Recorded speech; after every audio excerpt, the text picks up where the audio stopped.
Welcome to our friends for joining us once again to the Serious Spirituality Podcast. Not so. One of these days, are you just not going to say it? Because then it's going to be like this dead serious podcast. We're going to talk about really serious things. I don't know. Like fear?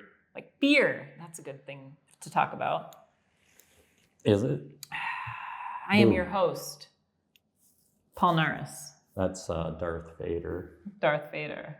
Or you can call me Halina Schriefer. And I'm your other host, Princess Leia Organa. See, it doesn't work because there's that lower third there, and it has our names. Oh, Paul Narus? Or I should change the graphic so it has our names for today. Did you just do it? Now you just changed it back. Good. You can't click your fingers. Anyways, we'll clear it out. So, today... For those of you that didn't get that reference, it was from Star Wars. What's that? Yeah. Anyway.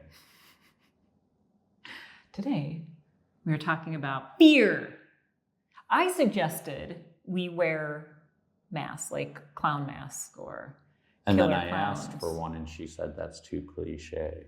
No, you asked for a scream mask. A scream mask is You seem too like cliche. the kind of person that would own a screen mask. I enjoy and appreciate the movie Scream. Yes, you can be spiritual and also love horror movies. Who didn't know that? I don't know.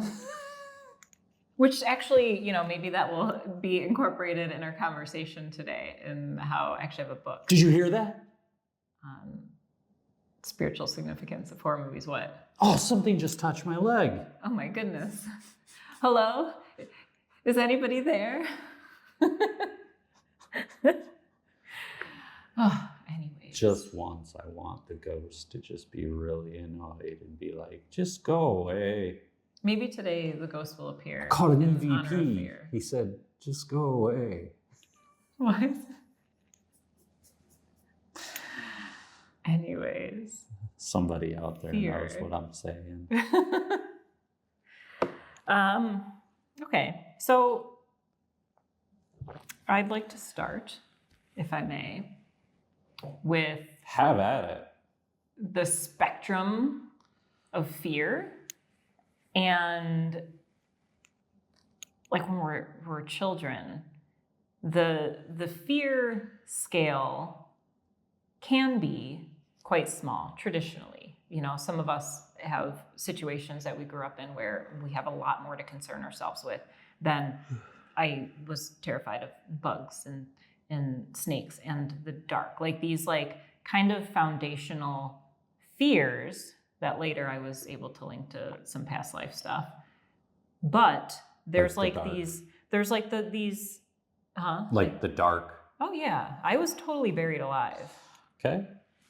Anyways, so we have these kind of like these shared fears, when we're a kid. But then as time goes on, we start to develop more situational fears because of our experiences. So something happens, we experience. For me, I had a friend move away, or a grandparent pass, or an angry relative, kind of instilling that fear within me and telling me, "You're bad. Why did you do that?"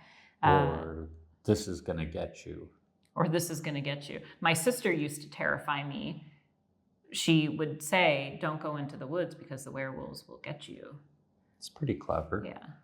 My brother would terrify me by telling me that the sun was going to explode and kill everybody. Yeah. Well, that'll do it. And it's we have these, at the time, these childlike imaginations where that's when it also starts to get into kind of this scary realm. Like for me, I would hear things like that or get this blip from a movie like Wizard of Oz would terrify. Did Wizard of Oz ever terrify you? Every second of it. It's yeah. Little Mo, the witch, and then the woods, and all the things that I wouldn't think scared me because my mind would take it and it would turn it into this thing, and then I would have dreams about it.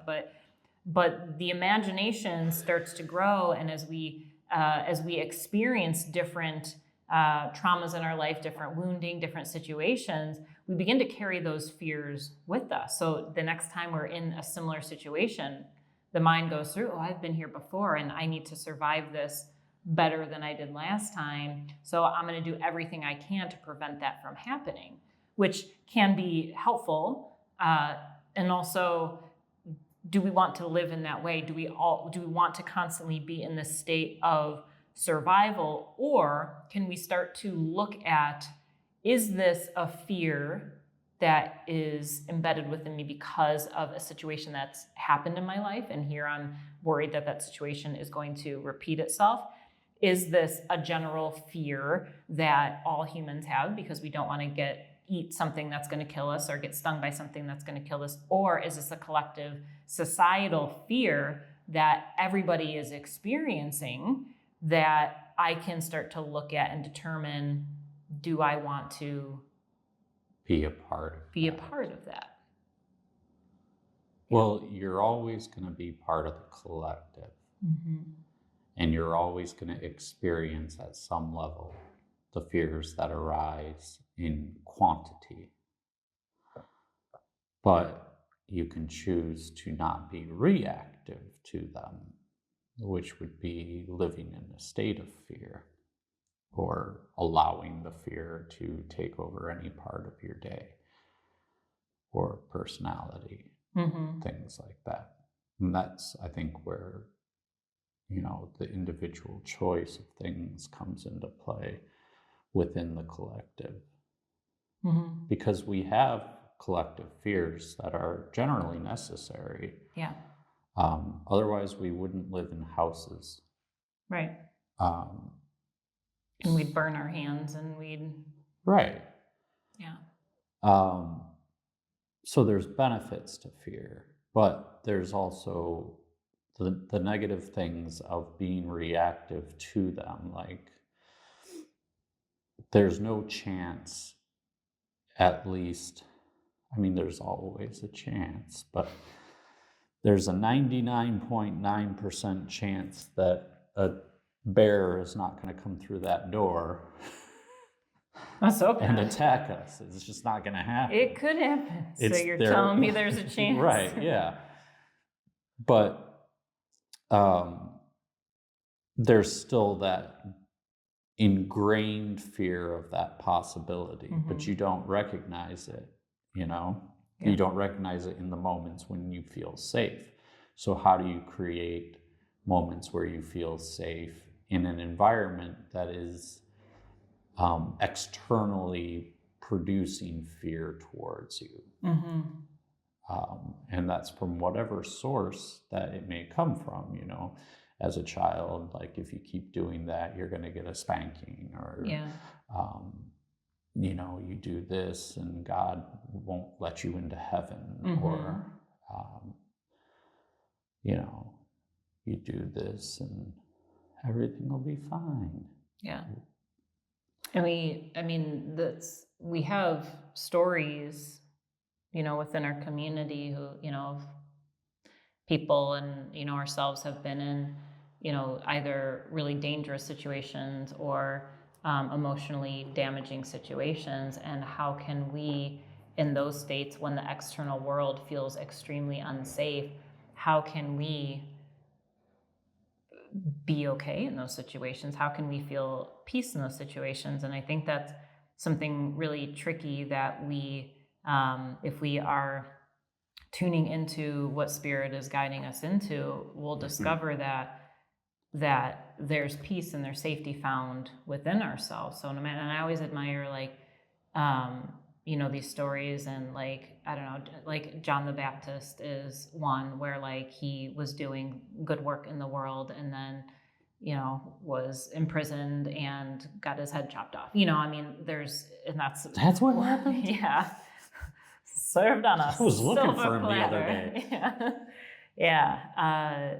But in situations, like that, and that's something in the past. There's actual situations, similar situations happening in our world today, unfortunately. But I really am led by these people who can be imprisoned and have really terrible situations happening around them or directly to them, and can still embody this peace within, and we talk about Damien Eccles, who was in prison for how long? Quite a long period of Yeah, time, and 20 plus years, 30 years. He's a practicing hermeticist and high magic, and he's got all kinds of books and stuff. There's documentaries on him and his fellow inmates who were accused of murder years and years ago, convicted of murder. But the story is really incredible, and so he's one that I admire, who was, accused of something totally heinous, and yet was able to find himself in prison and help people in prison and continue to go out and teach and just share a message of love and empowerment with the world. And that's what I look to, and if others can do it, perhaps I could do it too. Well, let's find out. Lock her up, everybody. This is it. exposure therapy. Yeah, and I guess that kind of, while you were talking about that aspect, is some of you out there in the world don't know, but most of the people at Ordinary Pioneer know about me, is that I spent quite a few years meandering about as a vagrant. And I don't know if I was conscious of the reasoning behind it at the time, but it was a choice. I know that I definitely made the choice to do that because I knew something would be able to come from it. Maybe I was grasping at straws for my last hope in the throes of alcoholism and things like that, but it definitely gave me a huge different perspective on what can be fearful and what is just sometimes laughable, even fearful situations, without going into too much detail. So we can face fears that we don't even know exist on a daily basis, but at some point you have to have the time within yourself to assess if it is fear, or if you're truly afraid in a moment. Like, I'll use the example of the alligators and the raccoons. Is like, if you're laying in the woods near a swamp in Florida, the likelihood is that there's gators around. I did not have any fear of them, and I don't know why. But when the situation arose, I had no reason to be afraid, because unbeknownst to me, armies of raccoons will kill alligators. Now we know. Now we know. You've seen it firsthand. What do you think? Do you think you could perceive that you would be okay in that moment, and so that eliminated any need to fear? I think internally, I felt completely safe where I was. And that's at a subconscious level. At a conscious level, I was like, oh my God, but there are all sorts of other things that are to be afraid of. And you take a moment by moment, like you're hungry, or you're, various assortment of things that happen in life. But I never really considered being fearful of my surroundings. There's a lot of crime that happens and situations like that, but I never even had a fear of that, even when it did happen. So it's personal reaction to different events. But I can't say that I was ever truly terrified. And I think that if I had sat down and thought about all the possibilities, I probably would have been truly terrified. But I just kind of like let it go and just set course. Well, and that brings something to light for me of fear as a human emotion, and it's necessary to keep us safe, yes, but we get to choose what to emphasize. So with that story of the alligator and raccoons, if you were to emphasize that subconscious knowing that this could get really bad, here's all the bad things that could happen in the situation, you could have gone into some sort of a shock, like your mind may not have been able to handle the possibilities. And that's that freeze response, or fight or freeze response that we do. But from what I'm hearing in your story, that you were able to find a higher awareness that everything's going to be okay. Let me watch and see what happens. Okay, the raccoons are mauling the alligator. Cool, I'm safe again. Thanks, buddies. Yeah. I don't think that I had a higher consciousness in that moment. I was more just amazed and even at that observant. amazement, like I imagine that comes from spirit. Like, right. And I don't think I correlated that at the time. Right. Is what you may I'm not saying. have been aware, but that sounds like that's what you were doing, of like, this is amazing. I mean, I laughed. I remember that.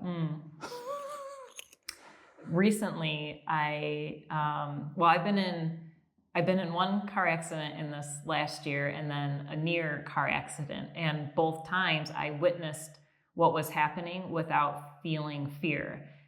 Keep in mind, I have been in a car accident before where it was a different story. I was afraid, and everything was fine, obviously, and blessed to still be in here. But the first car accident, I was aware that I was driving. Somebody pulled out in front of me. I was aware that I was going to hit this person on the passenger's side, and I could feel my spirit just pouring out of the vehicle and like getting everything set in motion, where everything is happening as it needs to.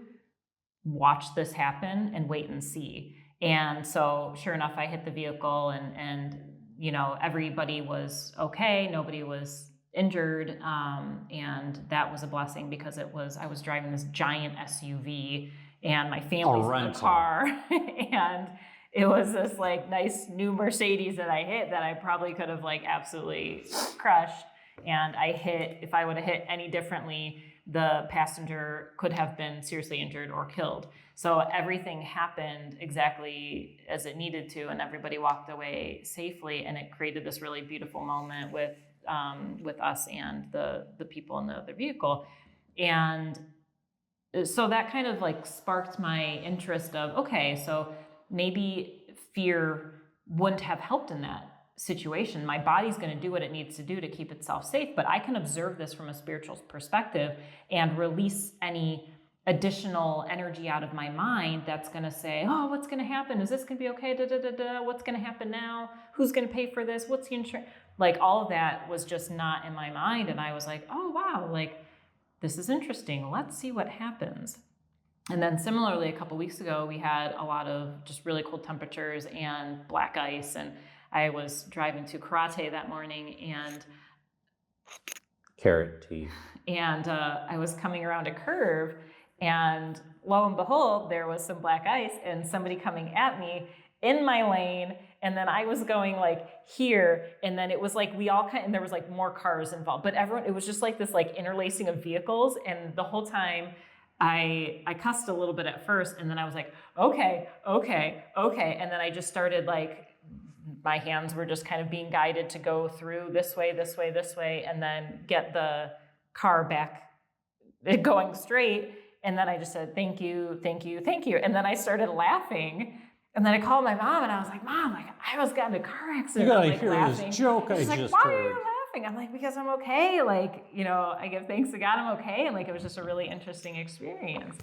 But it really took me stepping outside of the mind to trust, and to remember that I know that everything is going to be okay no matter what happens. And that these are like small circumstances that we were in. But I mean, when big life changes happen, like if we lose our job, or our partner leaves us, or, something big happens. All of these stories can come in our mind that say this is going to end disastrously. But what if it's not? What if it looks like it could go into a disastrous path?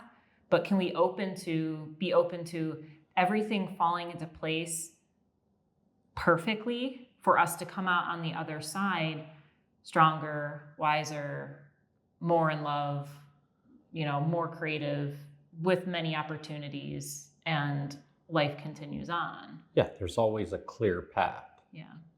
One without all the injury. It takes everybody working together, though. Yeah. Yeah, and addressing that idea, I do want to talk about the forced fear, the fear that we're fed in society through various forms, through our upbringing, through societal standards, through the media, through, just casual conversations or conversations you overhear of other people talking, and you go, oh, that is scary. Being observant in those situations, like what you're talking about, or stepping out of yourself and realizing that what is presented to you is never going to be the whole truth. And so navigating through situations where you should be fearful, whether it's going back to childhood and, don't act this way because you won't get into heaven, or in modern times with the news media, you're told things by people that don't really have any impact on your life. When you were a child, it was probably your parents or your preacher, and they probably had a pretty strong impact on your life. But why are you giving that same kind of credence to a talking head on the television, or a conversation between two people that you don't know, that you are just eavesdropping on, to be honest? Yeah.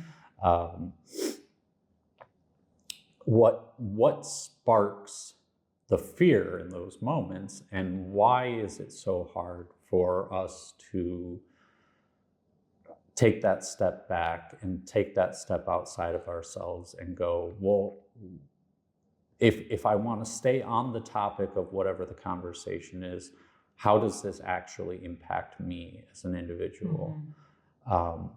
Because a lot of times what you're hearing is other people's fears because of their circumstances in life. And you want to be empathetic to those things, but they don't pertain to you. And empathy turns to fear very quickly in those moments. Which isn't productive. Right. Yeah, we fail at loving kind of in those circumstances, as opposed to going, oh, that is a terrible thing that may happen to that person, and feeling their emotional state turns quickly into anger and fear in ourselves towards the ones that may or may not be causing that. And since we're never presented with the whole truth in a lot of situations in life, there's no justification for the anger or the hatred or anything like that that's coming up within ourselves, except that it seems like a bunch of other people are angry, or and then are you just doing it to fit in at that point on a subconscious level even? Yeah, I mean, there's what we see in the media, or different conversations. It doesn't even have to be in the media. If we're at work and we get a rumor that, the company that we work for is being bought out, and then here comes the rumors, here comes the stories. I mean, it's all ideas that are out there, but what is actually happening? What's happening right now? And verify this with me and correct me if I'm wrong, but we're in the body, and we're here, and we're breathing, and there's an aliveness within us, and everything seems to be okay. So then what in this moment do we really need to fear? And how much are we allowing ideas to influence the thoughts of the mind that say, I'm dying right now? No. Even in the case of illness, if somebody says to me, Helina, you have cancer, my reaction, who knows what my reaction would be, but my hope is that my reaction is to go within and, okay, well, am I okay right now? I'm in the body and I can do, and what is the call to action, if at all, in this moment? And say if we see something on the TV that we're empathizing with, are we called into action with that? Are we called to go out and protest for what we believe? Are we called to reach out to somebody who we know is directly affected by whatever is transforming within our nation? And are we called to simply be a good human being and be kind to all other beings, to be accepted, or to be welcoming and inclusive to all beings? Or are we working with this movement of separation within society, saying, well, these people do this and these people do this? How is that any different than what we're seeing in the media that we're disagreeing with?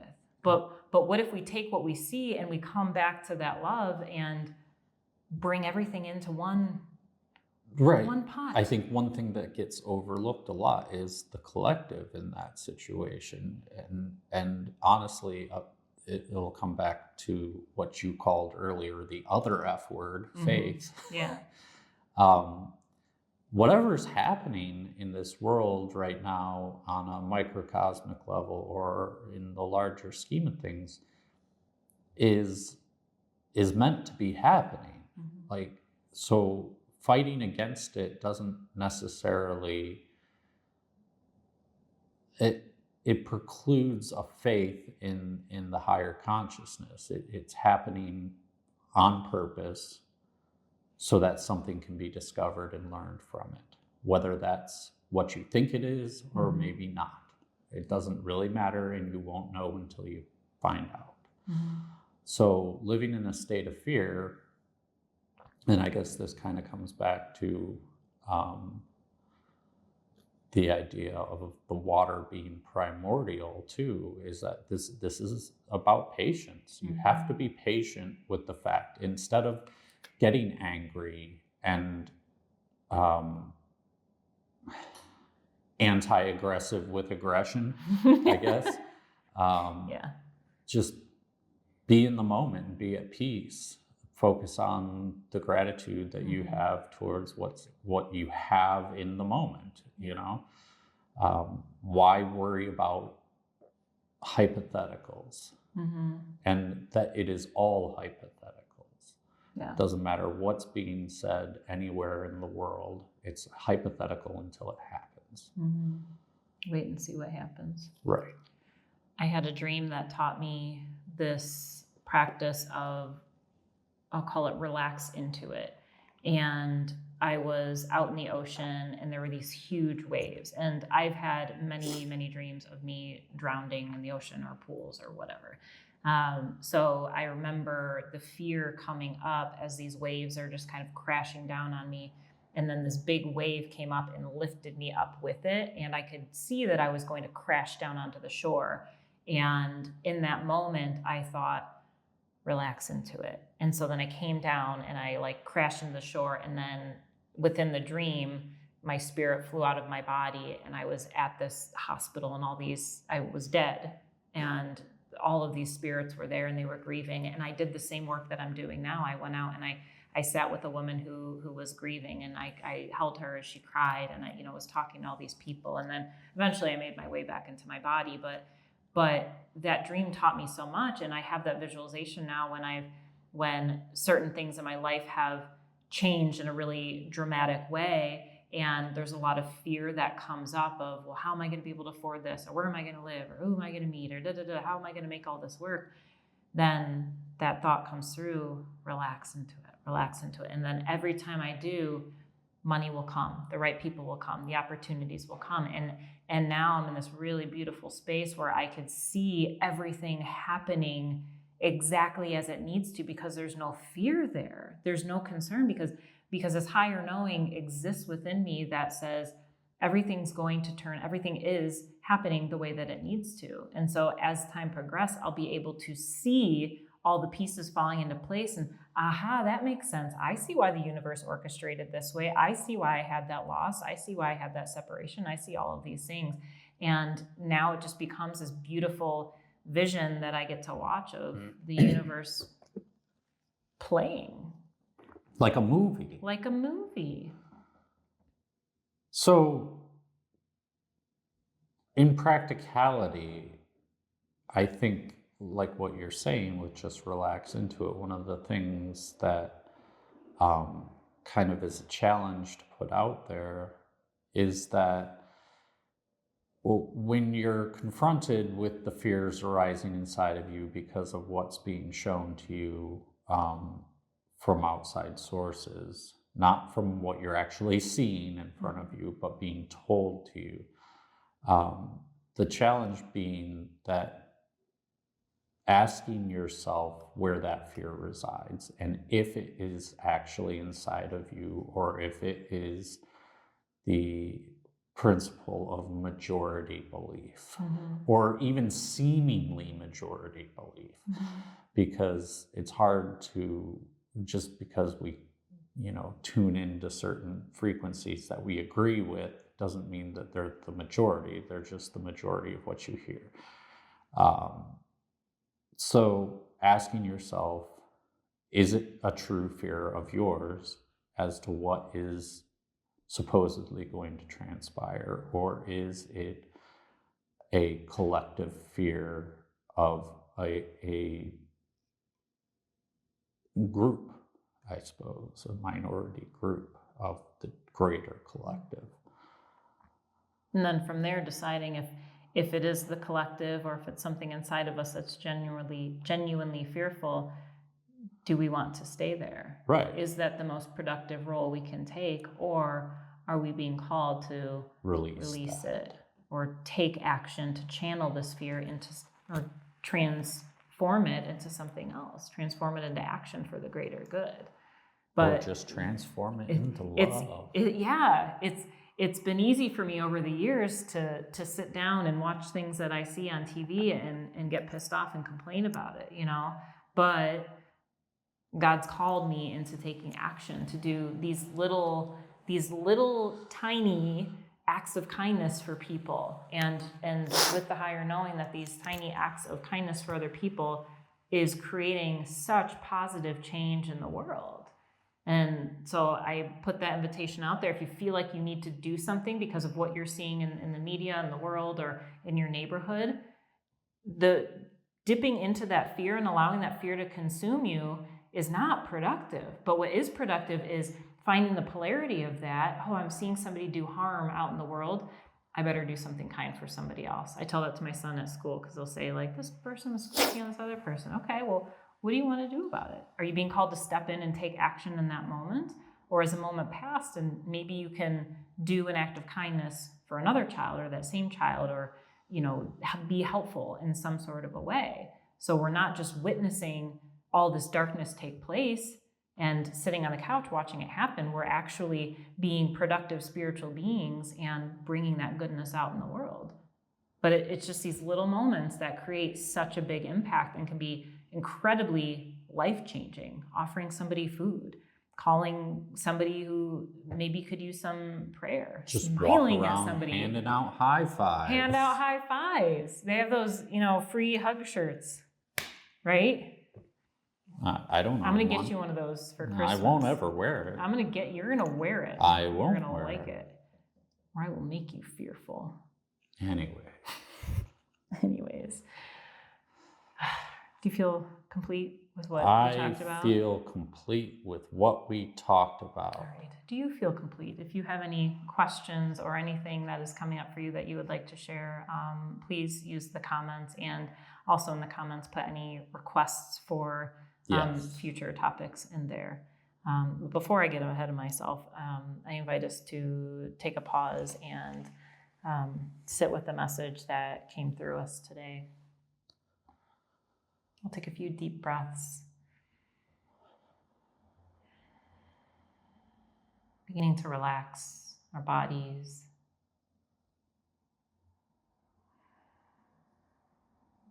Bringing all of your focus to your breath.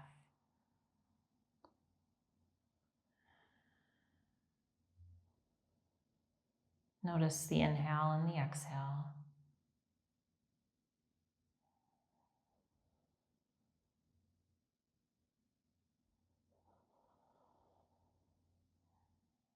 And begin to sense the beat of your heart.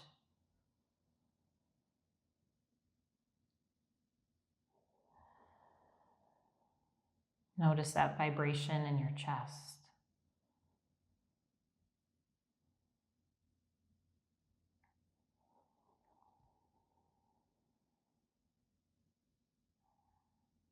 We'll silently say to ourselves, the breath flows, the heart beats, and all is well.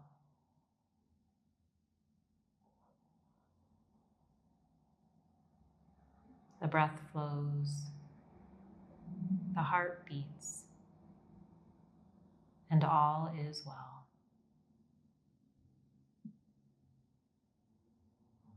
And if you find the mind wandering, or as time goes on and you're finding yourself consumed by visions of destruction and fear, you can ask yourself in that moment, where am I? Am I there? Or am I here? And you'll probably discover that you are here. And that right here, the breath flows, the heart beats, and all is well. And that's what we know to be true in this moment. And that's what we can trust. Together, we'll take a deep breath in and deep breath out.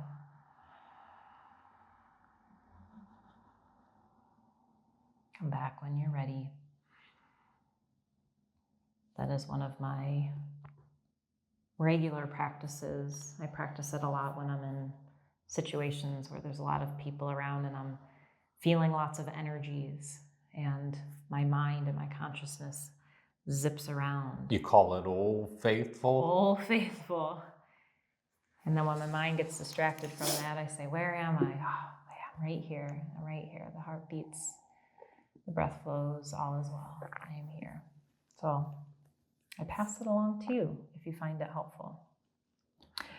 Do us a favor and hit that like button. And subscribe. And subscribe if you're not already subscribing. And if you know of a friend, somebody that would resonate with this topic of fear, please share it. Or any of other topics. Yeah, any of our other topics. If you haven't watched our previous videos, I invite you to do so. And if you are new to Ordinary Pioneer, we welcome you. And we want to let you know that we are a donation-based community in White House, Ohio, and we offer gifted healing services. All of our gatherings are 100% gifted, which means people can come for $0 if they don't have anything financial to offer.